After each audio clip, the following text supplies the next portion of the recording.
Welcome to the Reckoning podcast, where we stoke a campfire, gather around, and have real-life conversations with old friends, new friends, professionals, and just shoot the shit. Reckoning all things from hunting, outdoors, beauty, entrepreneurship, relationships, life, and more. It's all just a reckoning.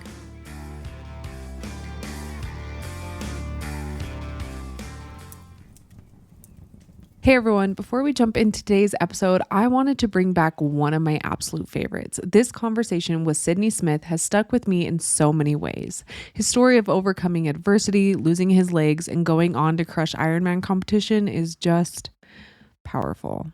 I originally recorded this one a while back, but I found myself going back to it during some tough moments. It's packed with motivation, mindset shifts, and real talk about pushing through what feels impossible. So whether you're new here or need a fresh dose of inspiration, this one's for you. Let's dive back in. I am joined by Sidney Smith, or you may know him on Instagram as try_no_feet. He is a double amputee, Ironman triathlete, outdoorsman, dad, and motivational speaker. I have dubbed him as a total badass and an incredible guest because he is just that. He shares with us his leg loss story, how that led to competing in Ironman, overcoming challenges, and sticking to impossible goals.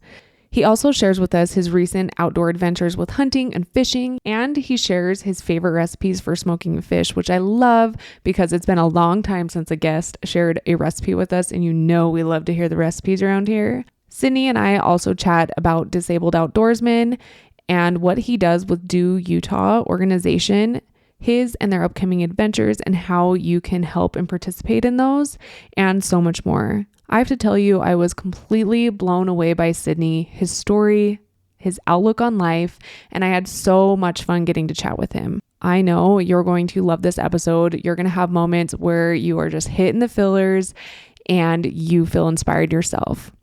Welcome to Reckoning, Sidney. We came across each other on social media, and like most, I was completely blown away by everything that you do. You've accomplished. You're a double amputee, an Ironman triathlete, outdoorsman, and dad. You are just a true badass. But I want to go back before all this and kind of get a glimpse of like who Sidney is and how you were kind of introduced to the outdoors prior to being a dad and outdoorsman and all of that.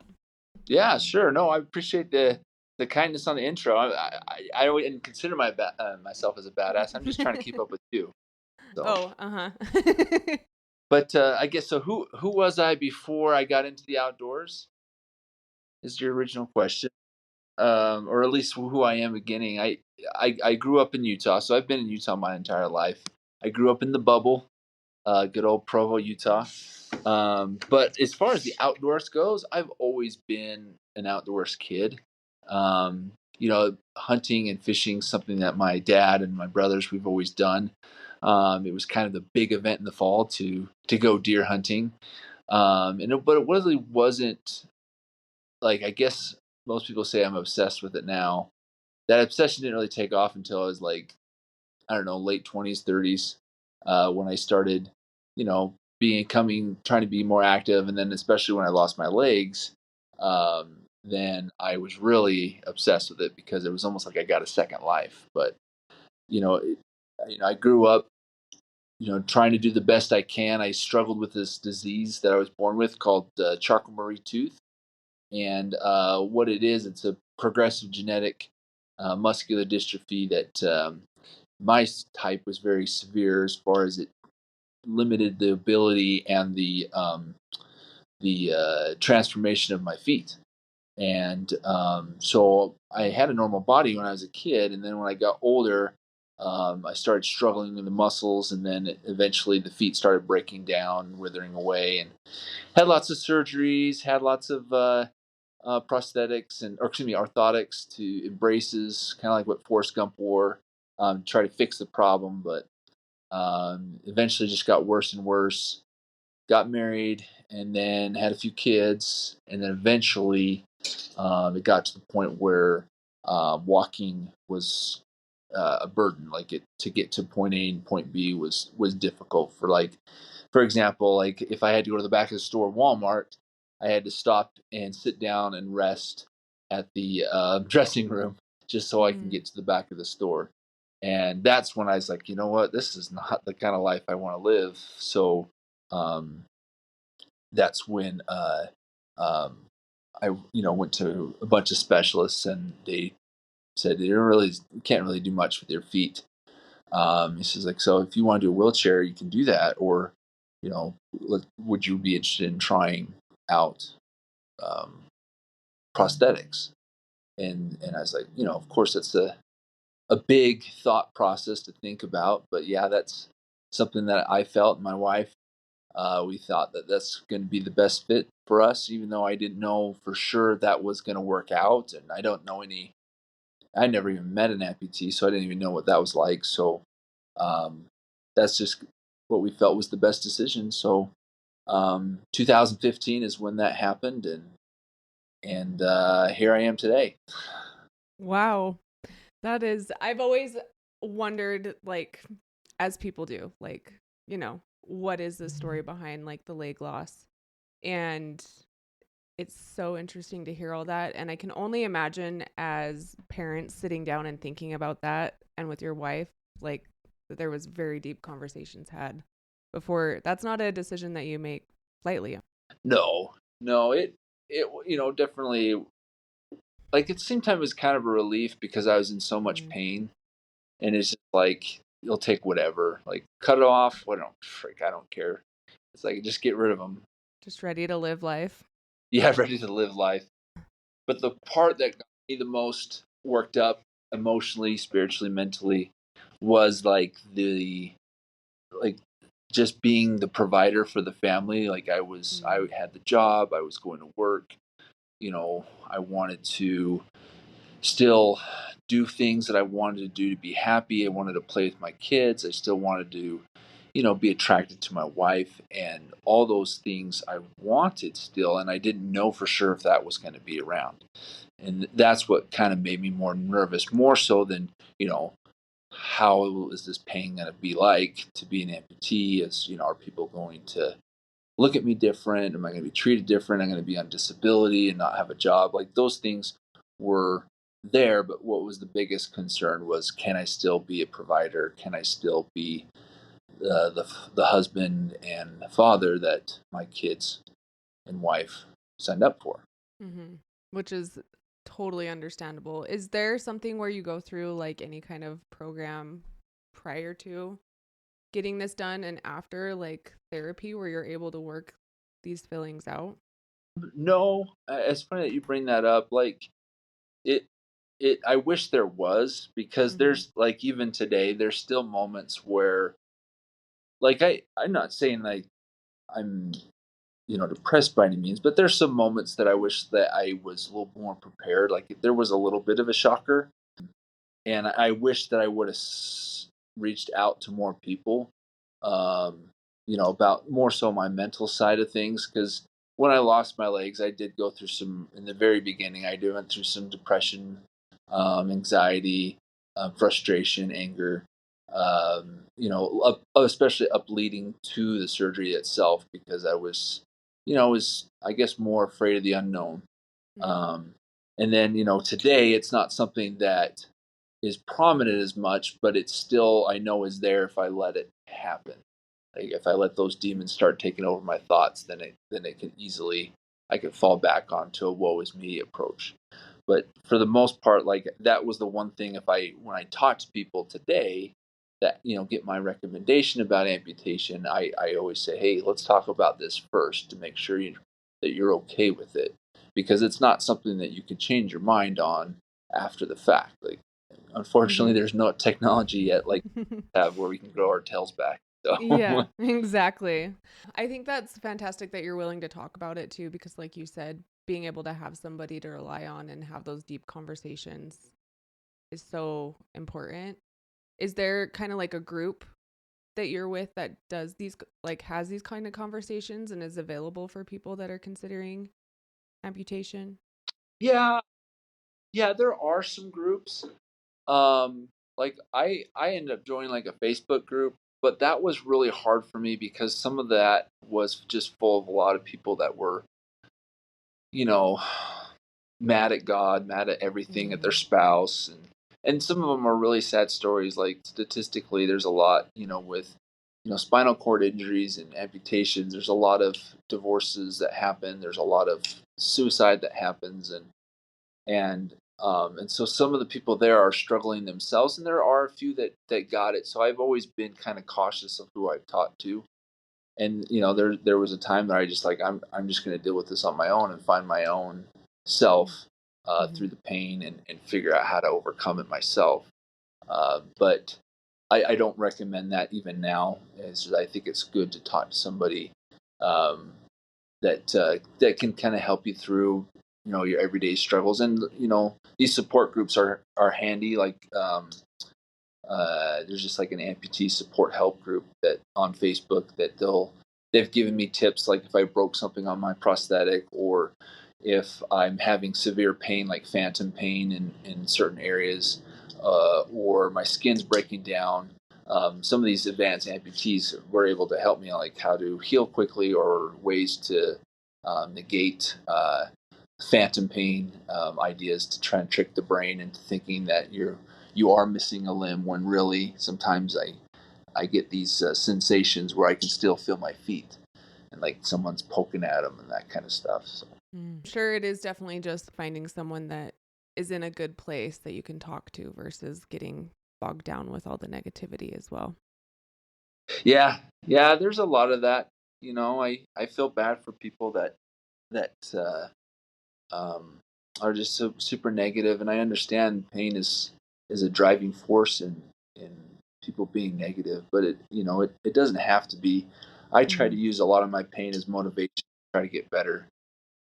Just because I had a lot riding, I have a family and kids and a job that I still needed to support, and that was, may sound like, oh, that sounds so rough, but really I'm grateful that I had that responsibility, because it's what got me to the next level.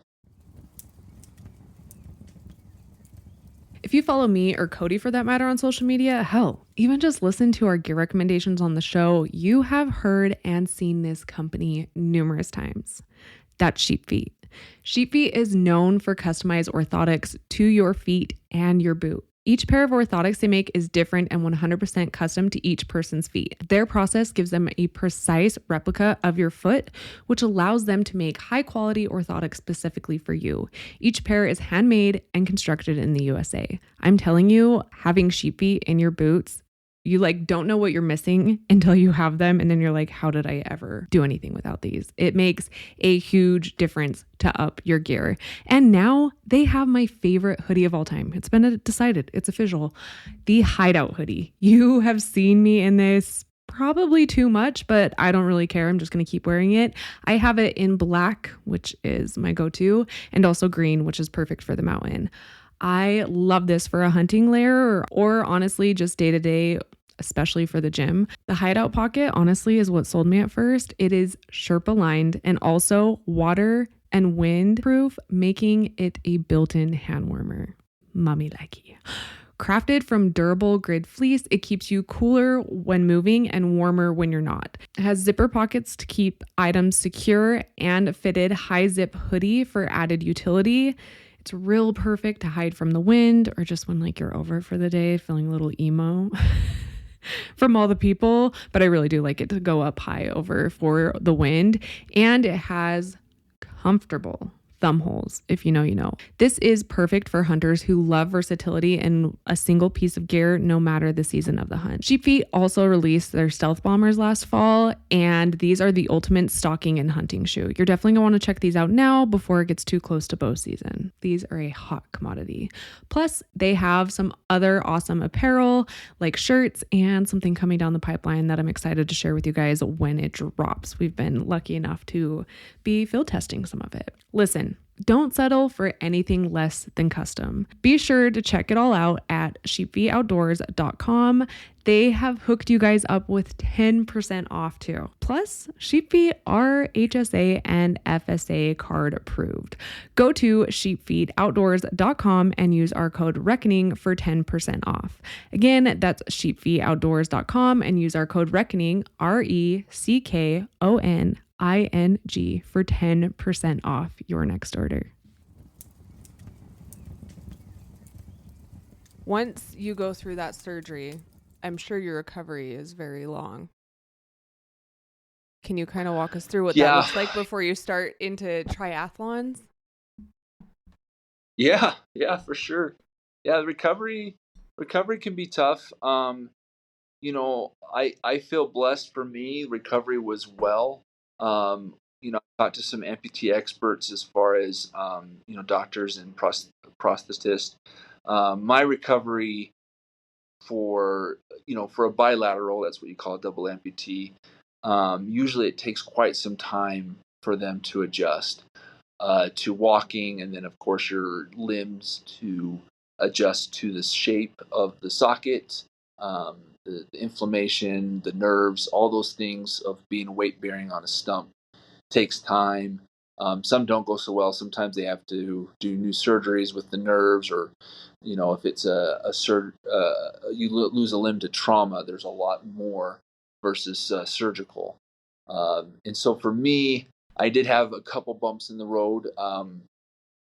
I lost my leg, just the first one, in the beginning of 2015, and I was going to do the other one later, but then I got an infection, so they had to amputate it again because it got so bad. And at that point is when they did the other leg. And at that point, that was a low point. But once I got through the second amputation, things went really well. And it may be because I wore braces most of my life that I was able to rely on a mechanical device, I guess. But from there, I just made this goal, to do this Ironman in the hospital. Actually, it was on TV, and that was my factor to be like, okay, so I'm just going to start from the bottom. I'm going to learn how to, to walk. And so they first give you like a cane and then some crutches and a walker to kind of like alternate different pressures, and then you can walk for like an hour that day, and then eventually you can graduate to just a cane, and then each day gets better and better. Some days it's tough because you push yourself and you tear some skin inside your socket, so then you got to wait for that to heal, and then just consistently staying on to that point. With amputees, when you first lose a limb, it gets super inflamed because of all that what has happened, and so it takes time for all that water and your muscle to atrophy in there to get a certain shape, because if that shape changes, then it doesn't feel good in your prosthetic and it hurts to walk. When it feels good is when you have that perfect fit and that weight on your stump and your prosthetic socket is evenly distributed. And when that happens, that's the money. You feel good, but then sometimes that weight causes the pressure or the inflammation to go down, which now you have a void, and now you have pain in other areas. So it's like this game that you constantly are playing in the beginning. It's the most frustrating thing. And I managed a Holiday Inn here in town, and my job, I was required to wear pants, and it was just the biggest pain in the ass to pull down my pants all the time, to take my legs off so I can put socks in them to fill in that void. Um, and then after a couple years is when usually that I stopped wearing socks, and it stayed a consistent shape unless I, go for long runs or long hikes, and that's just natural. Our body changes, with the water we take and the abuse that we give it. But that's kind of been a roller coaster, I guess, to recover. But I did pick up fast. I was able to complete my first 5K 5 months after my amputations, which wasn't recommended by the doctor, but it was just something that was available. And I've never ran a race before in my life. When I did that, I think I even threw up the night before. I took like 2 Red Bulls because I didn't know how to train for 5K, and I did like those cliff shots. Oh yeah. And I had one of those, and like I was just like, I'm gonna puke because this is not how you do a 5K. Your heart's racing through your chest. Oh yeah, yeah. Oh wow. So, and I was already, obviously nervous too. So it was Oh my yeah. first 5K was probably not the experience. If you can imagine someone that's tweaking out trying to run a race, that's what it was like. So But then it seems like you decided, okay, I want to do this and I want to kind of figure out the running because now it's yeah, expanded way past that. yeah, the running really was something that I hated as a kid because it hurt to run as a kid, and physically I was unable to run efficiently. Like I remember in like second or third grade, you get a timed, and you know it was like a bragging thing for kids.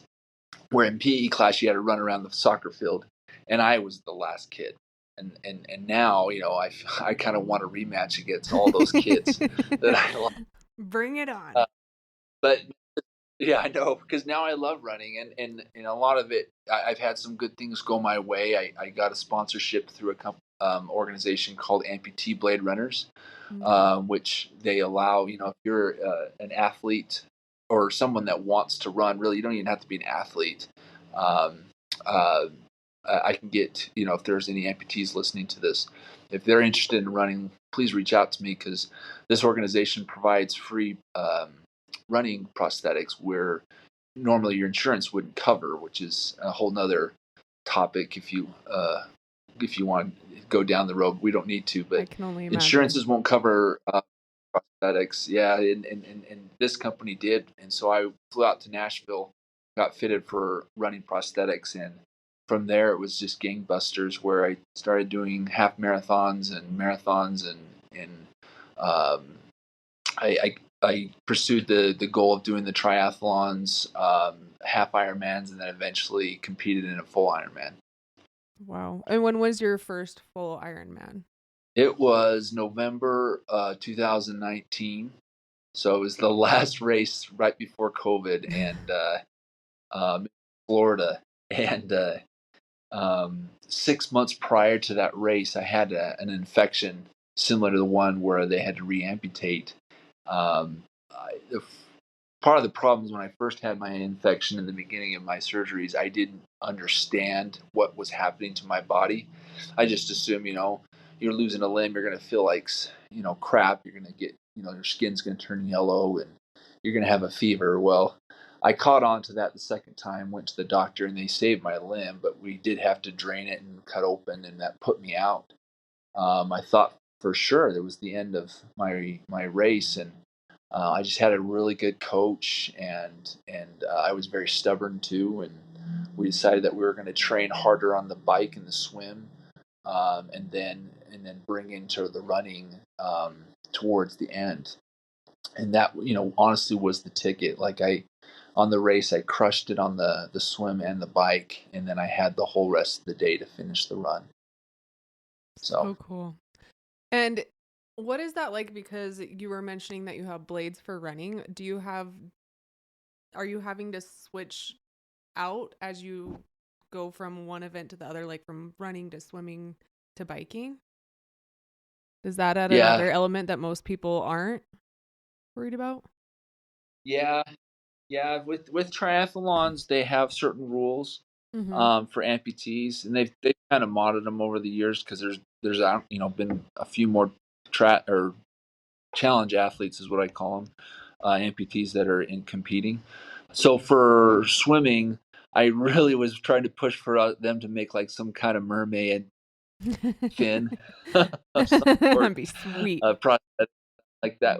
I know, but no, you can't have any prosthetics. So I had to go just no legs, just straight stumps. So the whole swim, 2.4 miles was just my hands, just your upper body. And then from there, they get out of the water, and then they had the race director actually was my volunteer. He would bring me from the beach to my bike, or to a landing area where I had my biking legs on, and my biking legs are different from my running blades. They're like these big long poles that have a pedal clip at the bottom, and then I could just clip right in to my bike. And then after at the end of the bike race is where I drop off my bike, is where I have my running legs. So it's kind of a pain in the butt traveling to a race, especially at the airport. You have like a whole separate bag for just legs. Yeah, I can imagine. And like, don't lose that. That's coming with me, right? Yes, yeah, it's like it's part of me. Yeah. Don't mess that one up. When I listen to your story about all this, the biggest thing that's sticking out to me is like your mindset. Like your body is tough and you've trained your body, but if it wasn't for your mindset going into all this, like all most of this, it doesn't sound like it would happen like it has. Do you think that that's like a large part of your success? We talk a lot about grit, and I feel like grit is important. But what really got me through a lot of hard times, and even on the race itself, like the actual Ironman, towards the end, I really had a block. It was the last 7 miles. I had tons of blisters. I had, I couldn't, eat. I was throwing up, and I still had a lot left to go.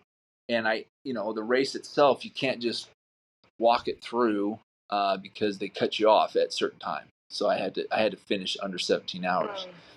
Um, but for me, when I was kind of stressing about the race and whether I'm going to finish or not, from training for so many years to that point, is I just started to keep my mindset in a peaceful, powerful mental state.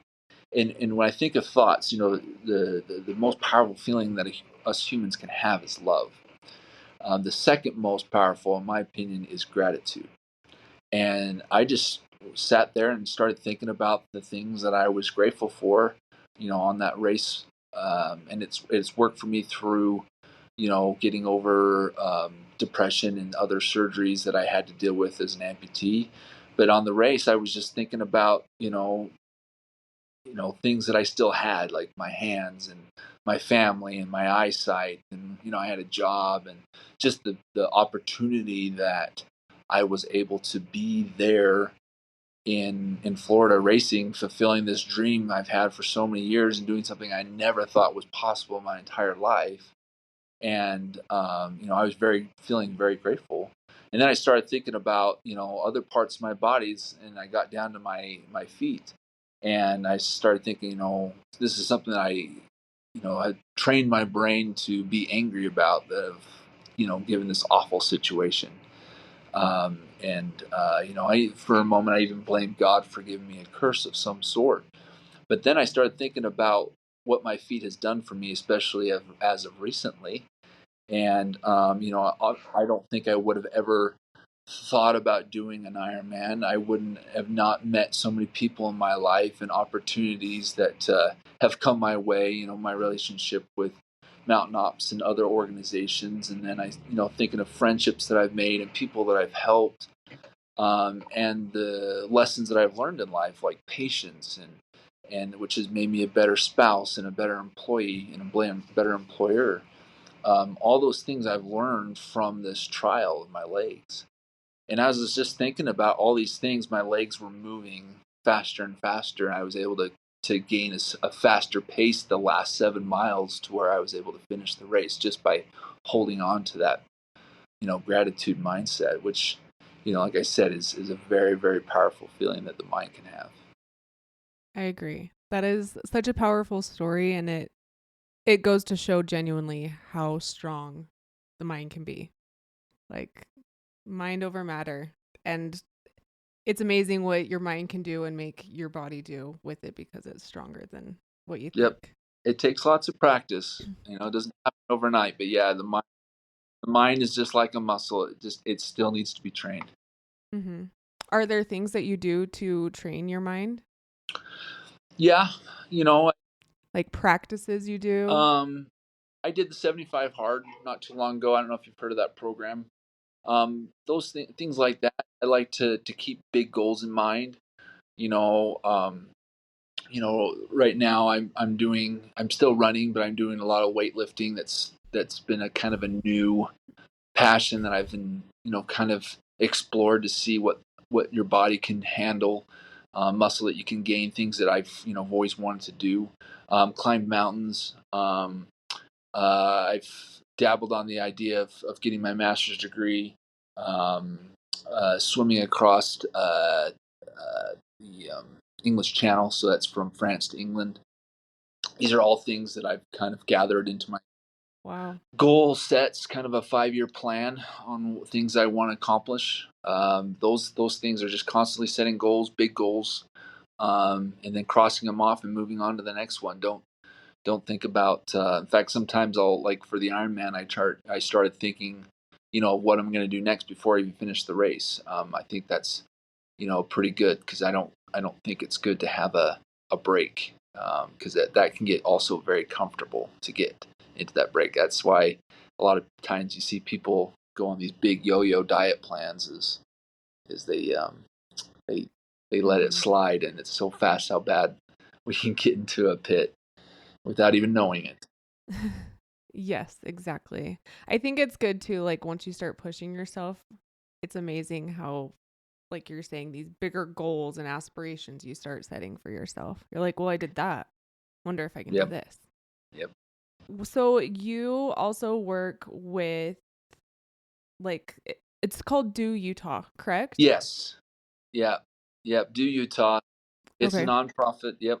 And what is it that they do? Can you Yeah. kind of tell us about Do Yeah. Utah? So Do Utah is a nonprofit organization that's it's 501c3 that we've um, established here. And well, it first was in Texas, and then I brought it up in Utah.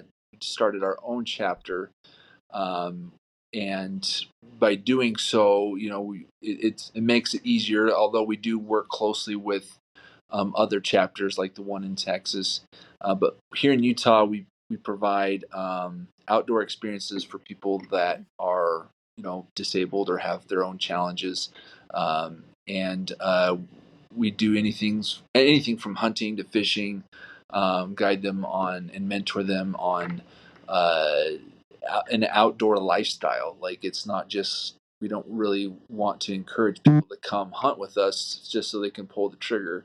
It Mm. it uh, it needs to be someone that's going to be inspired and they want to change their life for it. And those are the type of people that we try to assist on and try to get them feel comfortable where they can do it on their own, or even motivate others to do that themselves. Because really, I've learned as a double amputee that I there are hunters out there obviously that do things way more efficient than I do, but I can still do almost anything anybody else can do. I just have to do it differently. And same thing goes with people that are paraplegic or missing limbs or have other injuries.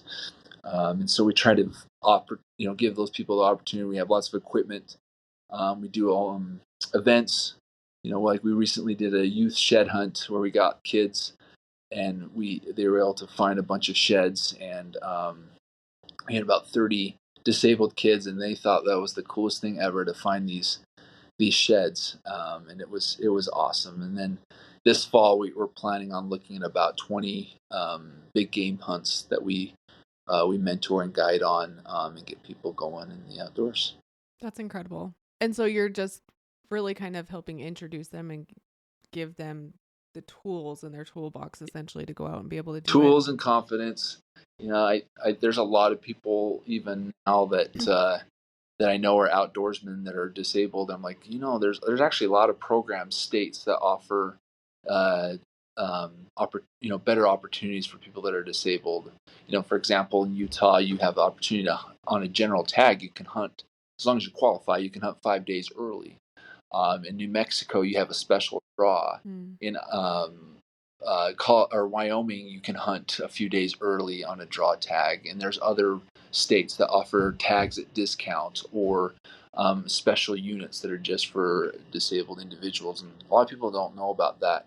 And sometimes they're really, really good, sometimes they're okay, but I always tell people on the really, really good ones, it's worth cutting your legs off for because it's a pretty good hunt. It's a pretty good hunt. Where is it? Is there like a website that people can go to Yeah. support this or look at events that maybe they can go volunteer Yeah, at? social media is one way, which is at do underscore Utah, so do underscore UTAH. Or you can go to our website, which is doutah.org, and then there's a link there for being outdoorsman, or if you want to donate or volunteer your time, there's a link there as well that we can capture information and hopefully look out to. Our next event, probably where we'll have a lot of people, will be our ice fishing event, which has been a big one. We'll have 200-300 people show up at that one.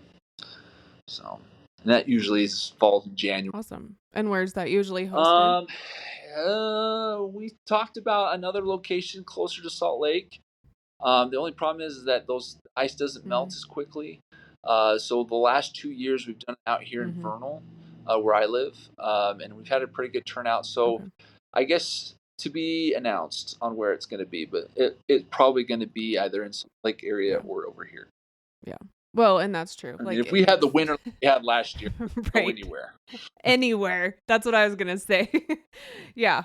It definitely depends on the weather and what's happening because some years it's like, is there even ice on these lakes? You're getting into that ice fishing stuff, aren't you? Yeah. Ice fishing. Yeah, I have an interesting story with ice fishing, why it's taken me so long to actually get on the lake. In short, I fell through the ice when I was little. Oh Well, we were no. ice fishing on Strawberry. So that's in Utah. And Oh, it took a lot for me. Speaking of mindset. So yeah, I went for my first time since then a couple years ago. And it was one of those like, I did it. It's okay. And now the last few years going, I've really enjoyed it. Just getting past like the cracking noise. It's okay, Britt. It's okay. yeah. No. Whenever I take someone for the first time, that's always one that they've always been worried about. I fell through twice. In fact, that's funny that you say that. My very first ice fishing experience was at Strawberry, and I Oh was wow. underdressed. I was wearing boots. I had meat legs is what I call them. I fell through the ice on my very first trip, so you would think that it was traumatizing, but I only went waist deep and Oh, I was able to get out, so it wasn't too bad. gotcha. But and we actually sat there and we caught like 2 fish, but then the wind Oh, picked right up on. and my leg was wet, and it was like I need to get out of here because if I'm not gonna Freezing. lose my legs to I'm gonna lose them to frostbite. For sure. Yeah, ours was we were on the snowmobiles, we were out away from shore, fell through on the Oof, snowmobiles, and I was like oof. 8 or 10, and we had all of our snow gear on, we had our helmets on. It was we were lucky there was guys over on the shore because they ended up having to like belly crawl out to us. They yanked my sister out, and then I wouldn't swim towards them because I was worried about my dad being little. And I just remember they were like, start taking off all your snow coats because it was just like weighing us down. So yeah, we were like treading. It was something else, but we made it. And my dad went back with my uncle, and they recovered the snowmobile from the bottom of the lake, and they called it the Titanic, and it ran again. Yeah. Yeah. That's cool. Yeah. I It's love cool. adventure stories like that. I'm glad nobody got hurt. But Yeah, dang. me too. Me too. Yeah, I remember just getting in freezing and yeah, it was, going back and telling mom, especially because we didn't have cell phones back then. So it was like walking into the house, like, well, fishing was interesting. So now when I get like the Oh, panics about my kids going with just Cody and I'm not there, I'm like, this is why. Like, because I'm so used to like my dad and I always ending up in some kind of situation. So when Cody says he's going ice fishing, I'm going with because I want to know what's happening. I have to bribe if something crazy happens. I have to bribe the kids. Be like, all right, so we're not going to tell mom a lie. Tell the entire We're just gonna truth. skip that part. There's a big difference. Yeah. How was ice? It was fun. That's all we say. That's all we do. Exactly. I'm pretty sure, Sydney, now that I say that, that's the conversations that happen with my husband and my boys before they get home. I'm on to you, Cody. Speaking of that, how is it taking your kids and introducing your kids to the outdoors? Is that something that they love to go and do with you? Sounds like your Yeah, trips are yeah, fun. yeah. That is on. I actually enjoy that more than doing it myself, especially like with my son. And it like there's just a bond him and I have. Like Mm-hmm. we'll hang out, or we'll, every once in a while we'll play video games, but for the most part, like the outdoors is where we have our time, and usually it's ice fishing. Mm-hmm. And he's at that age right now, 14, and he's picked up a skateboard. Well, I don't skateboard for obvious reasons. I would like to, but it's something that he's really into. And he's got friends that are skater kids. He even has little Jocko pants and everything. Like he's it's kind of cracks me up. But those times I'm trying to enrich in his life, and he enjoys it because I remember that was my relationship with my dad, and those are memories I still think about. I'm now 40 years old, and I still think about those memories I had with my dad and my grandpa. And the same Mm-hmm. thing with my dad. The same memory he's always remembered as his best memories is with his dad and grandpa. And so that's kind of the reward behind it. It's not necessarily killing things or have an awesome catching lots of fish. It's more about those memories you spend together, the junk food that you get at the gas station that mom would never let you buy, the Mm-hmm. getting up early, experiencing, the sound of an elk, and or seeing things in the Uintas that most people would never see in their life. Those kind of things. It's like that to me is the best. So my Mm-hmm. son's really into it. My girls are pretty girly, but they will come. They will do the fishing. And then my 12-year-old she's really fond of my bird dog. They're like best friends, and Aw. she expressed interest to go pheasant hunting. So we're going to be doing that this fall. Cool. That's exciting. I think, and your kids sound like they're at the Yeah. age too where like you've been bringing them along and kind of showing them and teaching them, but I'm sure you're seeing this probably too, especially with your son. Like now you can kind of sit back a little bit, like with fishing, he's probably tying his own knot and hooking things up, Yeah. picking his bait. And it's kind of interesting, like, whoa, I just Yeah. kind of sit here and like let you do your thing and give you pointers now instead of like doing everything. That is true. And he's he still needs a little help if like if Mm-hmm. a fish swallows like a small hook and it's in their belly. Like, I mean, obviously that's not easy for anybody, but for the Mm-hmm. most part, yeah, he does it himself. And the only part that aggravates me a little bit is when he outfishes me, and I'm like, now wait a second, I taught you. And he's not humble about it. Like, he'll remind me things. He'll send me pictures of his fish that was bigger than mine, and he'll say things like, "Hey, Dad, remember that one time when you were helping me fish, and there's a big fish come up, and you were supposed to grab it, and you lost the fish at the hole." Like, he brings that up like on a monthly basis. Sounds Oh, accurate jeez. for sure. For sure. It's like bittersweet too, like not needing to help them, but helping a little bit.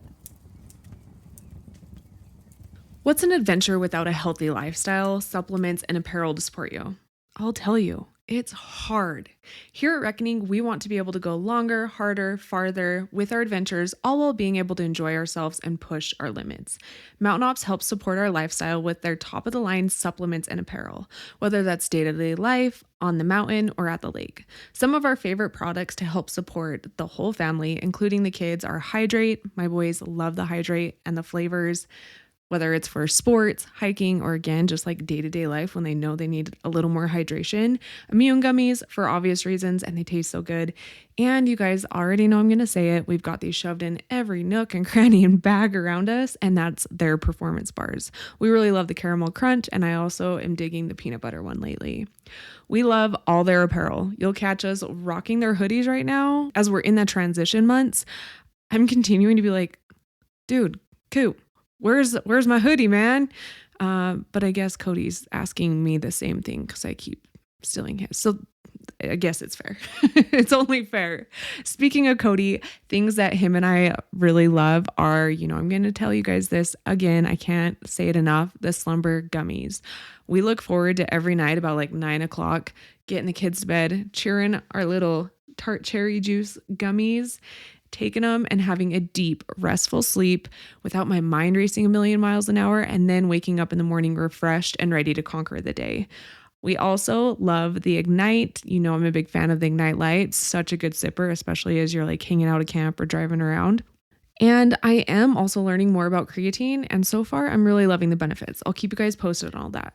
To shop our favorites and help donate a meal to a child in need, go to mountainops.com and use our code BRIT for 20% off. Again, that's mountainops.com and use our code BRIT, BRITT, for 20% off.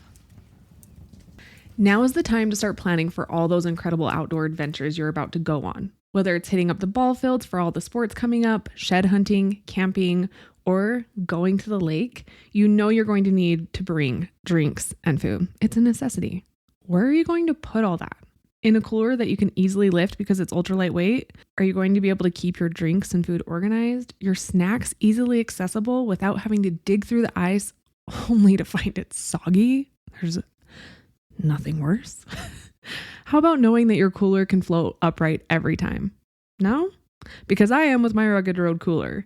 Love this cooler, and we keep getting more because we love them so much. We're converting all to Rugged Road.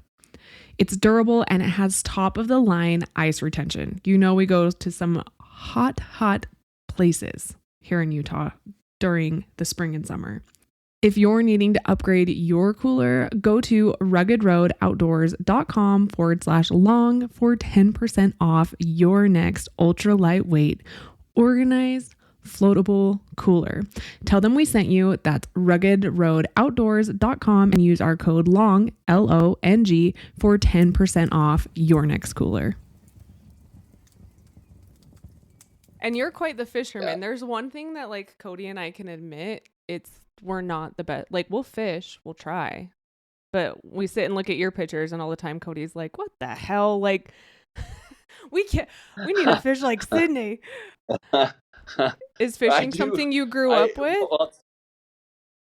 Yeah, not really. Like, my grandpa's the one that I went fishing with the most, and my mom did. We did a lot of river fishing, my mom and I, when we went to family reunions. But like, I think with fishing, I really didn't take off till, my father-in-law, he's really obsessed with fishing, and he's actually the one that introduced me to ice fishing. Mm-hmm. But it helps where I live, so I don't know if I want you to have this on the podcast. I may have you edit it because I don't want all my places exposed. I'll take it out. I get it. No, you don't need to. I'm just teasing. But we have one of the best bass lakes, 20 minutes from my house.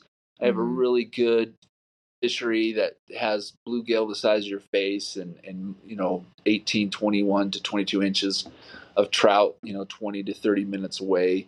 The best river fishery, I think, in the state, the Green River, and then my favorite fishery of all time is Flaming Gorge, where you have monster lakers, kokanee, burbot, smallmouth, rainbows, cutthroats. It's a pretty awesome lake. So that's hard to beat. Starvation, that's hard. Yeah. Lake, hard to beat. Walleye, big rainbows. So it helps that I live in a great place like that. So yeah, you really do. You live in like an awesome place. We were actually talking about Flaming Gorge, because I've never been. And they're like, oh, that's why we haven't caught the big fish, Britt. And I just heard like it's beautiful. It is, especially on the Utah side. That's the launch at Sheep Creek. If you come to that way, it's spectacular. Good. The canyons are beautiful. Bighorn sheep. You could be fishing and there's bighorn sheep sitting in the cliff watching you fish. It's pretty impressive. Wow. So. Yeah. Any tips for us fishing? Like, just find a good spot, and like, are you using something certain that works good for you? For Flaming Gorge? Yeah.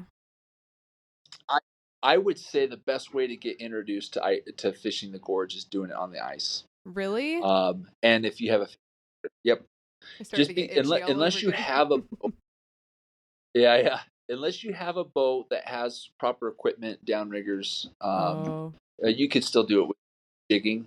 But I think that's the best way to learn the lake because you can catch, you could fish it early in the morning and fish all day, and then stay till you know midnight and catch burbot, and just kind of understand their patterns and how they respond because it's different with lake trout. You don't like sit there. Well, my success, I don't just sit there and let them take it. You kind of like play with them a little bit, and you have to entice them by letting them chase it away from your lure, and that's what anticipates the bite. Mm. And they're big. You can get like a little, it sounds like this is a big fish, but you can get like a 21, 22 inch lake trout, which is just a baby, or you can get 30, 35 inchers, 20, 30 pound pig through the I ice. You wouldn't never even know. know what to do. I'm like used to Well, holding you it don't like freak this. it. Like, look at my Yeah. fish versus like Oh yeah. big No, fish status. they Yeah. can get big. In fact, the story of my son's fish, we weren't anticipating a big one where we were at. We were actually targeting smaller ones, and it just so happened that he caught one on light tackle. And the only reason why I couldn't get it through the hole is that my hole was too small. That's how big that Hmm. fish was. Wow. And it's still to this day, like it still can see its like nose coming out of the hole, and I'm trying to figure out how to get my hand around it. It was embarrassing to say the least. I don't talk about it because it was there were so many what ifs. Like I could have drilled a hole next to it, or I could have grabbed Uh-huh. another hook and like hooked him better. And I'm like, I don't know. I so many what ifs, but Yeah. yeah. But it turned out how it did. Now it's his favorite story to tell, I'm sure. Yeah, now it's one way he likes to throw it in my face. So Mm-hmm. I know I see all the time too, after you've fished, you're then firing up your Traeger and smoking a lot of your fish. Is yeah, that correct? yeah. Can you give us like what's one of your go-to things to make on the Traeger with like let's With say fishing, fish? Yeah. the absolute best.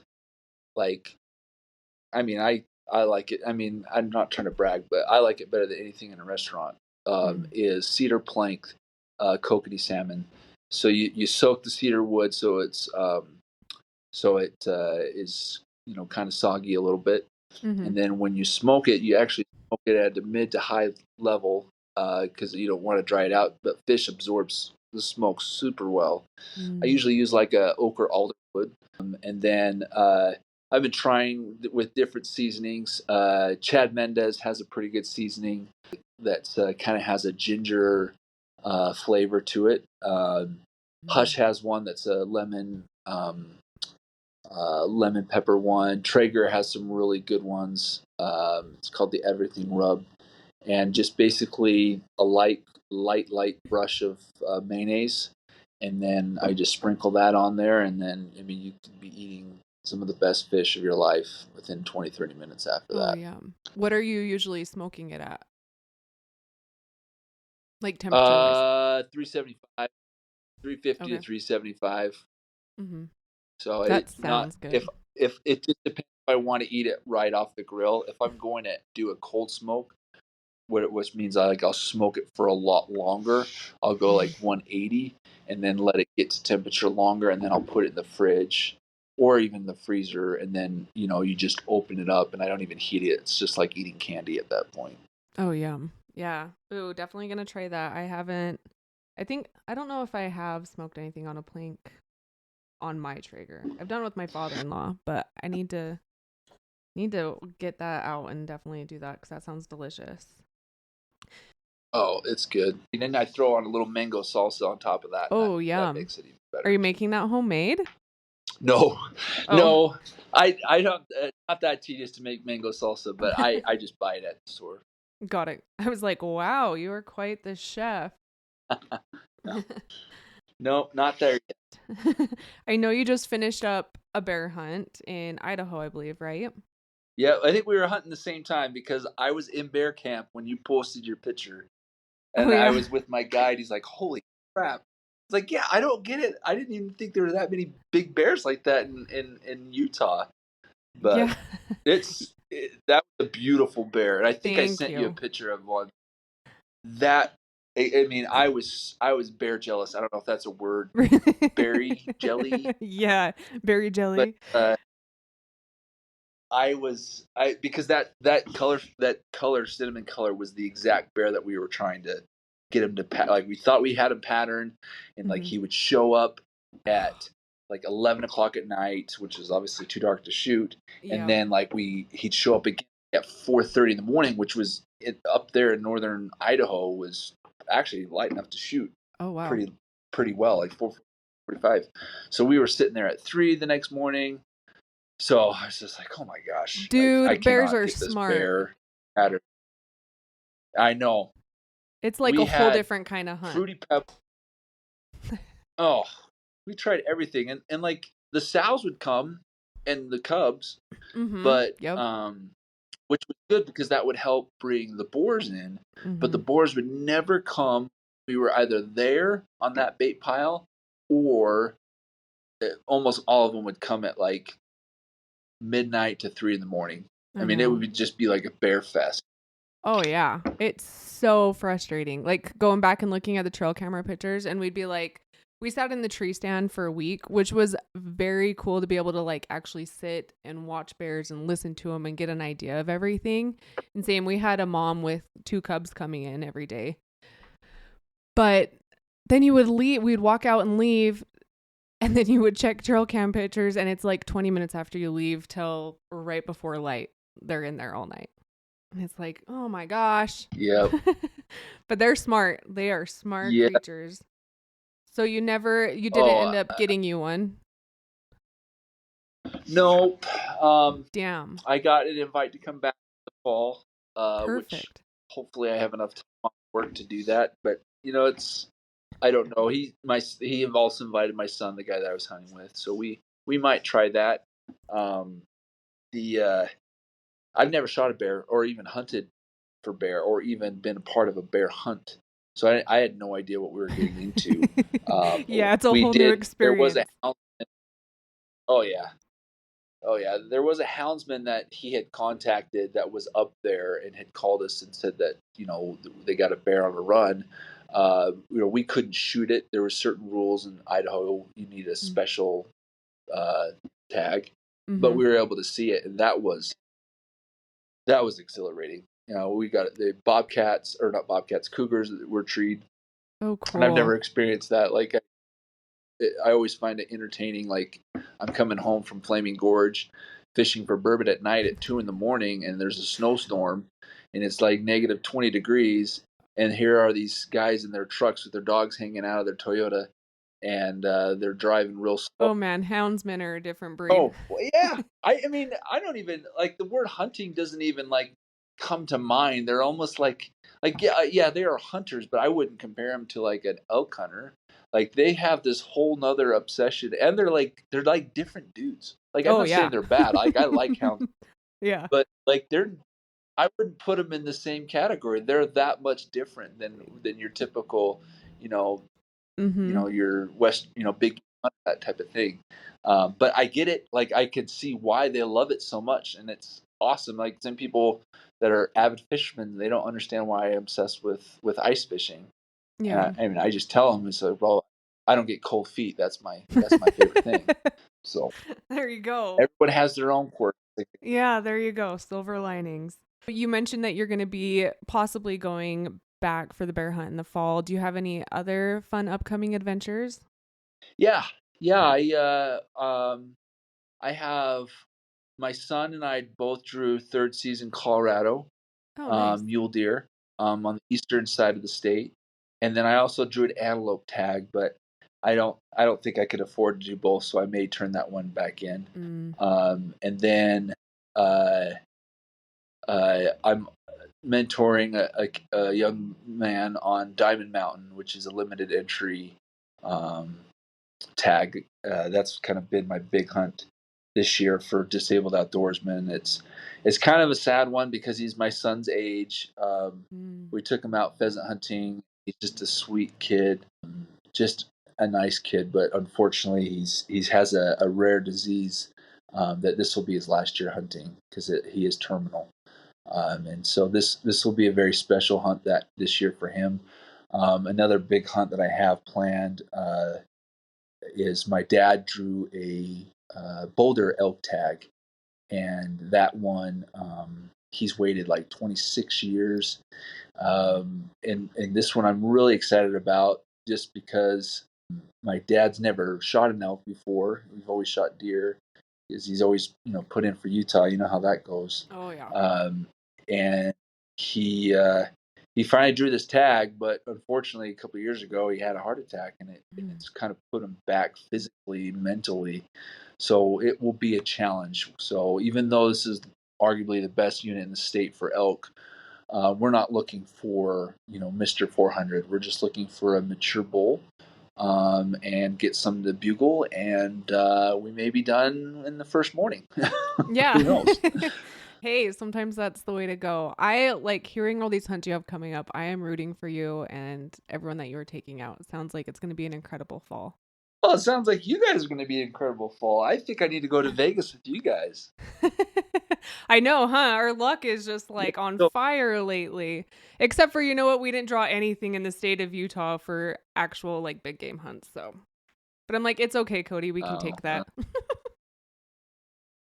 it's all right. It's not the It, worst thing. it's fine. We did my bear hunt. He's got that antelope tag that he won at the expo, and then they're also doing Colorado. So, and then plenty of friends to help this year. Nice. So yeah, it'll be good. Yeah. Keep you guys busy. Yes, busy's good. We like being busy, and honestly, if we're not hunting, it's like, all right, who has a hunt? Who can we go help?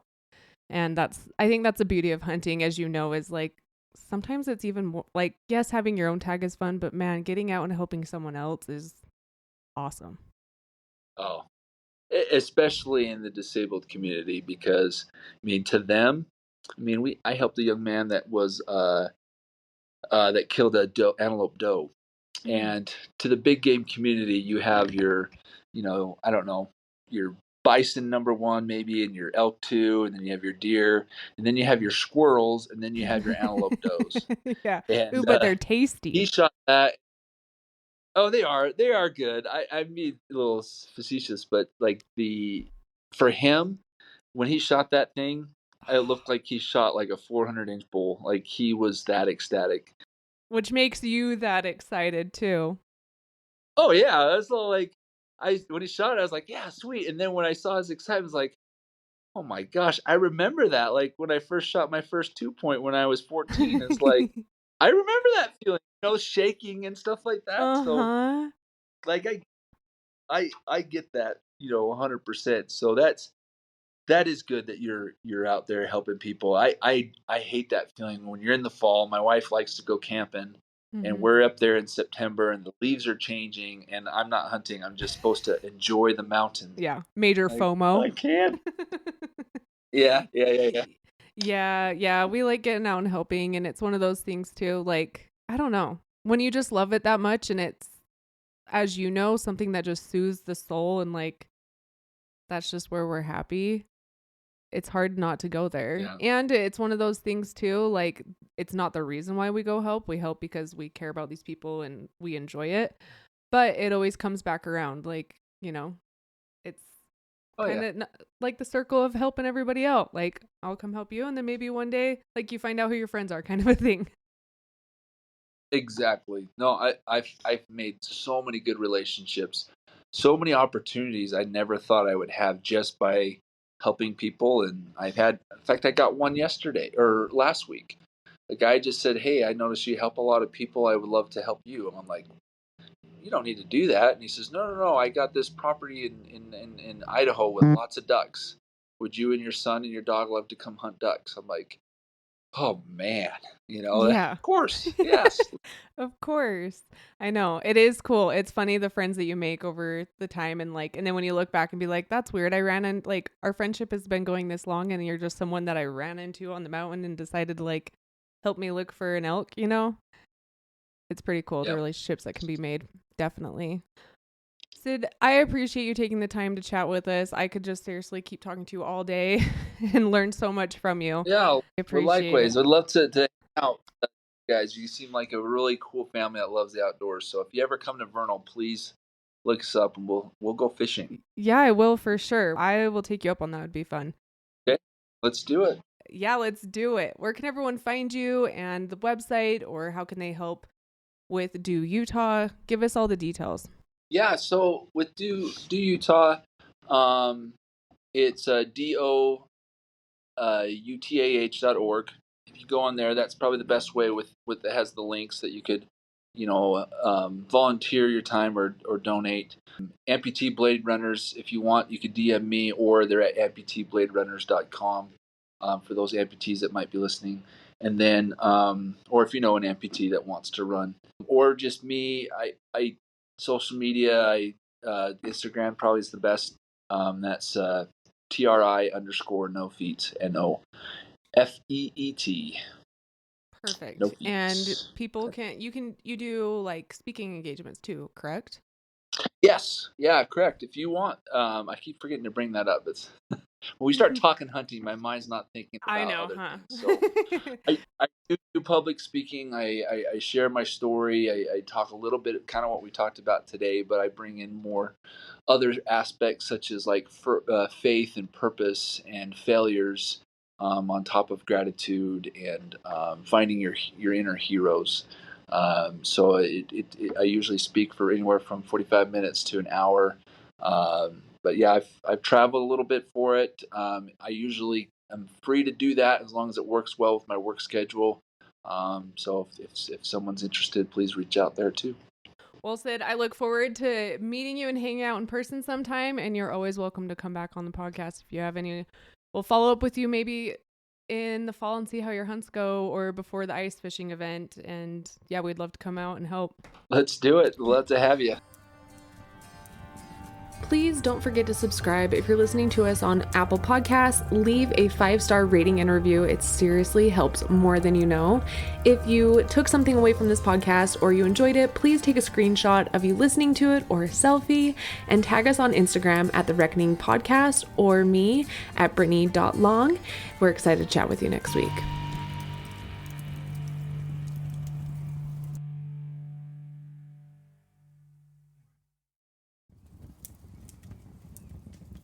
Are you needing unique content creation made for your brand?